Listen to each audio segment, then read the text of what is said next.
na nung sa panahon ni Pangulong Rodrigo Roa Duterte, masasabi ko na po na natakot ang mga kriminal. Wala pa po siyang ginagawa. Doon lang sa commercial niya na last Christmas yun na to, natakot na ho ang napakaraming kriminal. Natakot na ho ang napakaraming durugista, napakaraming pusher ang nag-surrender. Wala pong nangyayari. Sa salita lang po yun.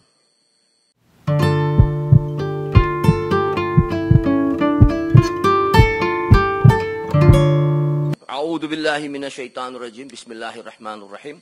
Alhamdulillah rabbil alamin. Bismillahi wassalatu wassalamu Allah Rasulillahi. Assalamualaikum warahmatullahi wabarakatuh. Isa pong pagbati ng kapayapaan sa inyong lahat. Unang-una po sa amin pong tagapangulo, Senate Blue Ribbon Committee, Pinunong Minoria Aquilino Coco Pimentel III. Mga magandang umaga po. Sa amin pong pro tempore, Senator Jinggoy Estrada. Sa amin pong Majority Leader, Francis Tol Tolentino, Sir. At sa amin pong Deputy Minority Floor Leader, Senator Risa Hontiveros. At siyempre po, sa amin pong pinakamatigas na senador, Senator Bato de la Rosa. At sa amin pong malasakit King, Senator Go. At sa lahat po ng mga bisita. At siyempre po sa Iron Man, ang hinahangaan po naming pinakamagaling na Pangulo ng Pilipinas, PRRD, Digong, Mayor, isang magandang umaga po sa inyong lahat. Ako po ay nakikinig sa mga opening statement ng aking mga kasama. Sila po ay mga batikan na senador, mga abogado, mga kilala na po na nagbibigay ng point of view sa legal na usapin. Ang akin pong pahayag ay naratibo ng isang convicted criminal. Ako po ay convicted. Ako po ay nakulong. Ako po ay nabuhay kasama ang mga kriminal sa Bilibid. At kilala ko po ang underworld. Siguro po, maaring sa ibang bagay, mas maraming nalalaman ang aking mga kasamang senador, pero pag pinag-usapan po natin ang mga kriminal dito sa bayan natin, ako po ang magsasabi sa inyo, napakadami na pong kriminal sa atin na walang puso, ang mga halang ang kaluluwa. Napag-usapan po natin ang mga biktima ng sinasabing war on drugs, pero hindi po natin napag-usapan ang mga biktima ng mga durugista. Kung paano pinapatay ang kanilang mga anak, pinapatay ang kanilang mga asawa, pinapatay ang kanilang kapitbahay. Kung paano sinira ng droga ang mga buhay ng mga pamilya ng OFW.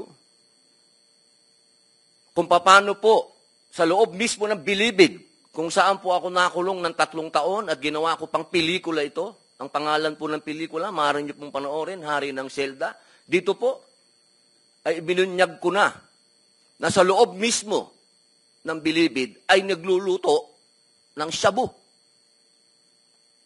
1998 po yun.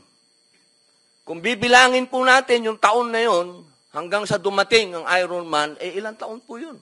Ganun po kahaba ang mga panahon na namayani at talagang naghahari ang mga drug pusher sa Bilibid.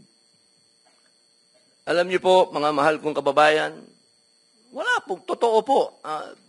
Ang kamatayan ng buhay ng isang tao ay yaan po ay bigay ng Diyos. Yaan po ay kayamanan, yaan po ay regalo sa atin ng Diyos. Pero, mga mahal kong kababayan, ang ating pong bayan ay nasa bingit ng napakalaking kapahamakan. Kung hindi po tatitindig ang ating kapulisan, kung hindi po tatayo ang ating mga law enforcement, tayo po tatalunin ng mga sindikatong naghahari na nagluluto na ng mga droga kung saan-saan.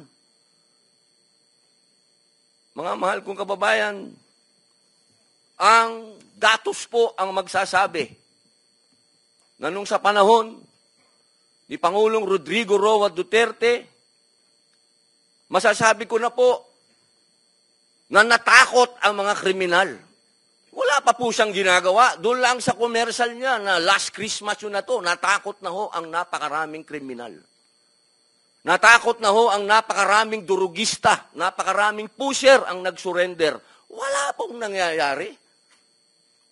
Sa salita lang po yun. Mga mahal kong kababayan, kung sisisi natin lahat ang mga namatay dito, sa administrasyon ni Rodrigo Roa Duterte, abay nagkakamali po tayo. Alamin po natin kung ano ang drug underworld, kung ano ang mga drug syndicates. Ako na po ang nagsasabi sa inyo, regular na po ito, tuwing magpapalit ang administrasyon, naglilinis ang mga sindikato. Magkakaroon talaga ng maraming mamamatay dahil naglilinis. Para pagpasok ng bagong administrasyon, yung kanilang mga alagang, mga kriminal, mga alagang, mga pusher, mga tapos na. Sana po, sa usapin na ito, maging realistic po tayo, mga mahal kong kababayan. Kung kailan ba natin na ibalik sa mga kababayan natin ang kalsada. Nung panahon na yon, nagiinuman sa tabi, nakahubad, ang mga babae, hindi makapaglakad, hindi ka makapaglakad ng may cellphone ka, agawin ng cellphone mo, loob ng bahay mo, papasukin ka.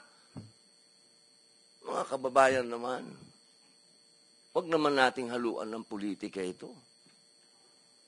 May mga bagay dito sa mundo na kailangan maging realidad tayo. Buong mundo, problema ang droga. Kung walang tatayo para lumaban dito, paano na ang kinabukasan ng mga anak natin?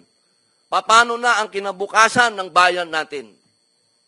Kaya sana po ang inihiling ko sa lahat dito sa pagdinig nito, iwasan ng politika at tingnan po natin kung saan talaga tayo tutungo ang bayan natin. Mga kababayan, lubog na po tayo sa utang, lubog pa tayo sa tubig, pati ba naman sa ganito, lubog pa rin tayo. Yun lamang po, maraming salamat po.